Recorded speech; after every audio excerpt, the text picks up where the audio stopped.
চিত্রনায়িকা মাহিয়া মাহির ব্যক্তিগত জীবন নিয়ে গত ১.৫ বছর ধরে বিনোদন জগতে ছিল নানা জল্পনা কল্পনা। স্বামী রাকিব সরকারের সঙ্গে তার সম্পর্ক কেমন চলছে তা নিয়ে ভক্তদের কৌতূহলের শেষ ছিল না। বছর ১.৫ আগে মাহি নিজেই সামাজিক মাধ্যমে বিচ্ছেদের ইঙ্গিত দিয়েছিলেন।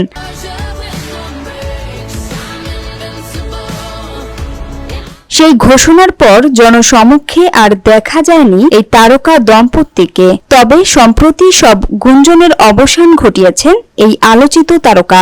অনেকটা নাটকীয়ভাবেই তিনি ভক্তদের সুখবর দিলেন।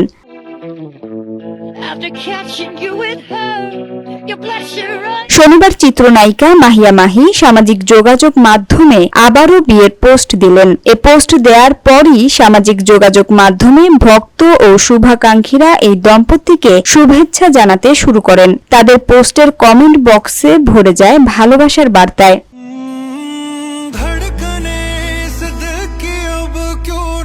একজন নেটিজেন লিখেছেন, আলহামদুলিল্লাহ, অভিনন্দন প্রিয় ভাই, আপনাদের জন্য শুভ কামনা, সৃষ্টিকর্তা আপনাদের সব সময় ভালো রাখুক। আরেকজন লিখেছেন, রাকিব সরকার ভাই, মাহিয়া মাহি ভাবি, আপনাদের জন্য দোয়া ও শুভ কামনা রইল।